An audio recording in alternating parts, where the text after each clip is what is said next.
नमस्कार विद्यार्थियों, एक और लाइव क्लास के साथ मैं पूनम चंद्र शर्मा। आज हम करेंगे अर्थशास्त्र के लेसन नंबर 3 को। लेसन फर्स्ट और सेकंड पहले भी हो चुके हैं। चलिए करते हैं स्टार्ट आज की लाइव क्लास आपके अपने चैनल पूनम चंद्र शर्मा पर।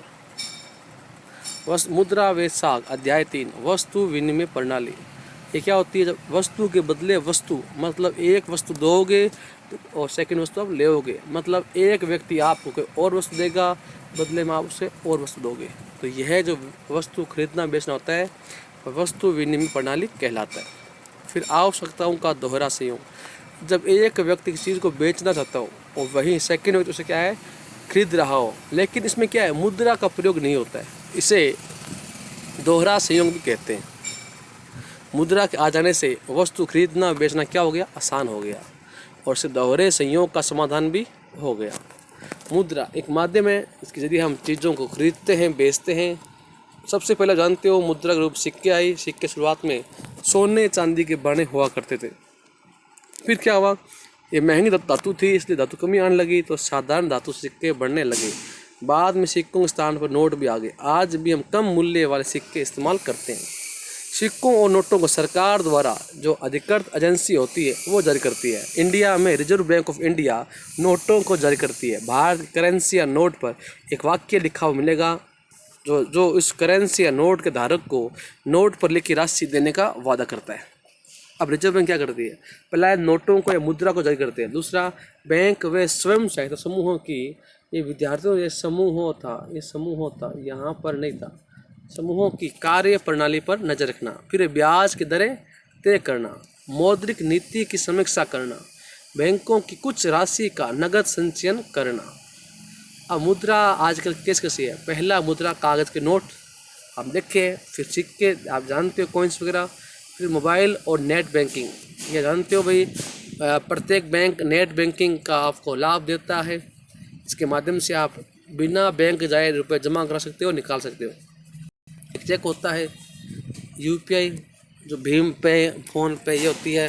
क्रेडिट कार्ड जिसमें आप क्या है आप लिमिट से अधिक रुपए निकाल सकते हो, भले वो राशि आप खाते में है या नहीं है। डेबिट कार्ड से आप एटीएम कार्ड भी बोल सकते हो। मुद्रा काम कहते हैं, मुद्रा वस्तुओं खरीदने में बेचने में काम आती है। मुद्रा का प्रयोग अलग अलग प्रकार की सेवाएं लेने में आती है, जैसे वकील से परामर्श ले लिया, डॉक्टर से सलाह ले ली इत्यादि में। मुद्रा की सहायता आप कोई वस्तु बेच सकते हो और कोई वस्तु क्या खरीद सकते हो। इस प्रकार मुद्रा के आने से लेन देन बहुत आसान हो गया। मुद्रा में भुगतान करने में बड़ी आसानी रहती है। लोग बैंकों में अतिरिक्त नगद अपने नाम से खाता खोल कर जमा करते हैं। आप जानते हो बैंक क्या होता है, बैंक खाते में आप अपना रुपये जमा कराते हो। प्रत्येक व्यक्ति अपने पास अधिक धन होता है उसी को जमा कराता है। खातों में जमा धन मांग के जरिए निकाल सकते हैं, उसे मांग जमा भी कहते हैं। जब क्या करते हो, अपने खाते से रुपए हैं बैंक के अंदर जाकर मांग करते हो, एक स्लिप भरते हो और फिर आपको रकम मिल जाती है, उससे हम कहते हैं मांग जमा। चेक एक कागज़ है जिसके जरिए आप किसी के खाते से चेक पर लिखे नाम के अन्य व्यक्ति को आप रकम दे सकते हो। मतलब एक व्यक्ति जो चेक जारी करेगा, सेकंड उस चेक का धारक होगा, और जो चेक का धारक होगा वो बैंक में जाएगा और रुपए लेकर आ सकता है। मुद्रा का फायदा क्या है, इससे दोहरे संयोग से छुटकारा मिल गया। मुद्रा आसान होती है, कहीं भी आप उसको ले जा सकते हो, और ये कम जगह घेरती है, और मुद्रा की आसानी से कभी भी कहीं भी इसका विनिमय कर सकते हो। इसकी वजह से अब करेंसी या नोटों को भौतिक रूप में ढोने की आवश्यकता नहीं है। विद्यार्थियों, यहाँ वर्ड है भौतिक रूप। भौतिक रूप मतलब पहले आप जानते ना, वस्तु आपको साथ में लेकर जानी पड़ती थी। तो अब करेंसी या नोट अगर अब क्या है, वस्तु साथ में नहीं चाहिए, अब जेब में क्या है नोट होने चाहिए, आप कोई वस्तु खरीद सकते हो। फिर साख, ये एक समझौता है जिसके तहत ऋणदाता मतलब जो कर्जा दे रहा है, उधारकर्ता जो ऋण ले रहा है, को धनराशि वस्तु सेवा इस आश्वासन पर देता है कि भविष्य में इसका भुगतान करेगा। मतलब एक प्रकार से आप उधार ले रहे हो, उधार जब लेते हो तो आप वादा करते हो ना, भाई मैं उस फलानी तारीख को वो रकम दे दूंगा। तो यहाँ साख वही है, साख एक पार्टनरशिप है, एक समझौता है उधार देने वाले के बीच, उधार लेने वाले के बीच। जो उधार देगा वो वादा करवाएगा किससे, उधार लेने वाले से, कि वो कितने दिनों में भुगतान करेगा। तो उधार जो ले रहा है वो बोलेगा भाई मैं इतने दिनों में उसका भुगतान कर दूंगा, साख संपत्ति के रूप में। तो यहाँ जहाँ जूता निर्माता सलीम को 1 महीने के अंदर भारी मात्रा में जूता बनाने का ऑर्डर मिला। इस उत्पादन को पूरा करने के लिए वह एक्स्ट्रा मजदूर रखता है और वो कच्चा माल लेता है। वह आपूर्तिकर्ता को तत्काल चमड़ा देने के लिए कहता है, उसके और बोलता है तो यहाँ टप जाए, उसके बाद भुगतान कर दूंगा। यही तो साख है। उसके बाद व्यापारी से उधार लेता है, महीने के अंत तक वह आदेश को पूरा करता है, आदेश को पूरा करता है। अच्छा लाभ कमाता है, उसने जो उधार लिया है उसका भी भुगतान कर देता है। साख ऋण जाल के रूप में।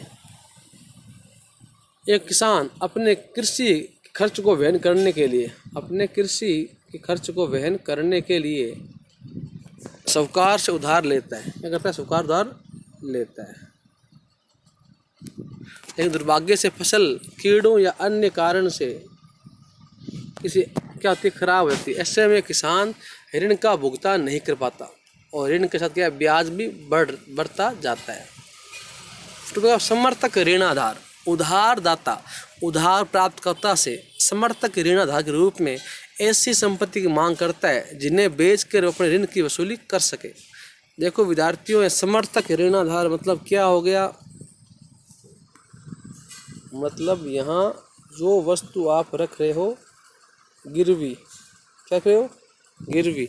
मतलब क्या हुआ इसमें? ये जो उधार आपको दे रहा है, ऐसा तो नहीं है आपने कहा मैं तो बहुत सत्यवादी आदमी हूँ, मेरी जुबान ही सब कुछ है। नहीं, जो आपको उधार दे रहा है वो आपसे कुछ ना कुछ ऐसी वस्तु डिमांड करेगा ताकि फ्यूचर में अगर आप उसकी उधार ना चुका पाओ तो वो उस वस्तु को बेच कर अपने रुपये पूरे कर सकता है। संपत्ति क्या कहलाती है? समर्थक ऋणाधार कहलाती है। उदाहरण के लिए कृषि भूमि, जेवरात, मकान, पशुधन या एफडी वगैरह, बैंक जमा इत्यादि।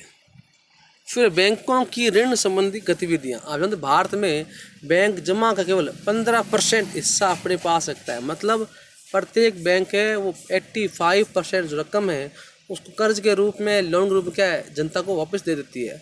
15% ही बैंक में धन मिलता है, उसे किसी एक दिन में जमा कर द्वारा निकालने की संभावना देखते हुए वो रखा जाता है। बैंक जमा राशि का बहुत बड़ा भाग कर्जा देने में इस्तेमाल करते हैं।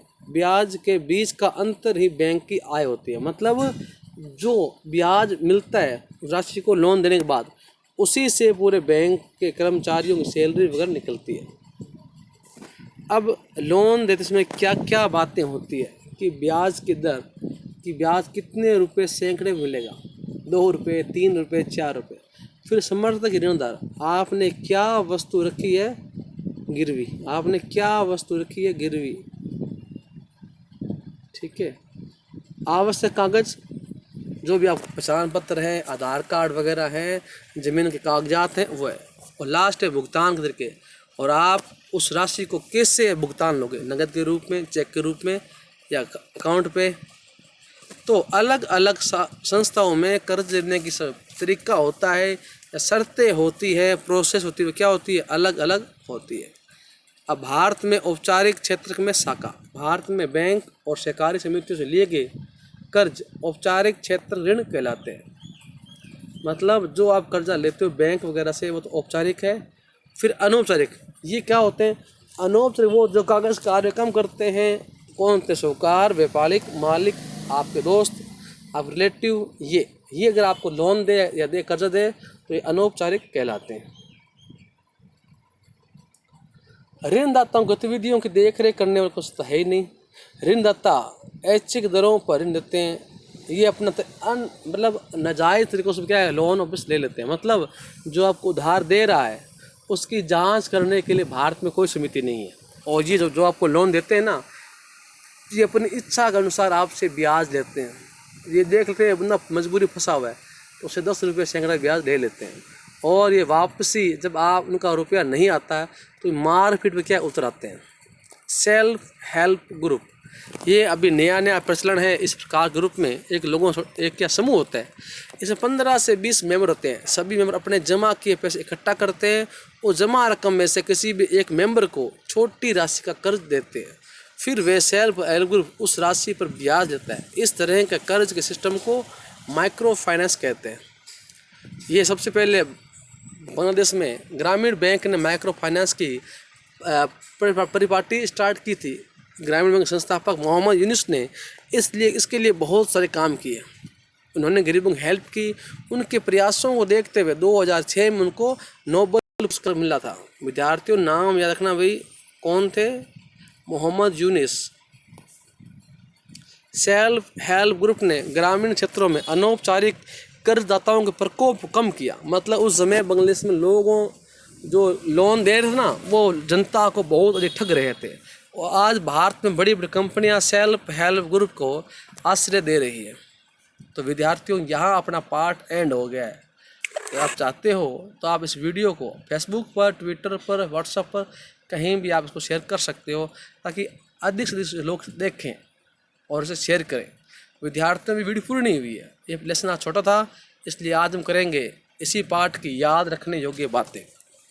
वस्तु के बदले वस्तु का लेन देन वस्तु विनिमय प्रणाली कहलाती है। मुद्रा के आ जाने से आवश्यकता का दोहरा संयोग क्या हो गया? एंड हुआ। जब किसी एक व्यक्ति किसी चीज़ को बेचने की इच्छा रखता हो और वही सेकंड व्यक्ति उसे खरीदने की इच्छा रखता हो, यहाँ खरीदना है, ठीक है, खरीदना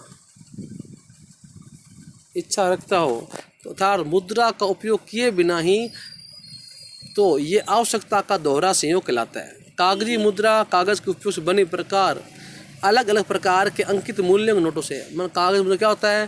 कागजी मुद्रा में सभी नोट एक ही प्रकार नहीं होते, इसमें अलग अलग प्रकार नोट होते हैं। सोना, चांदी, निकल, तांबा आदि किसी धातु के उपयोग से बनी मुद्रा को धातु मुद्रा कहते हैं। विनिमय प्रक्रिया में मध्यस्थता का कार्य करने कारण मुद्रा को विनिमय का माध्यम भी कहते हैं।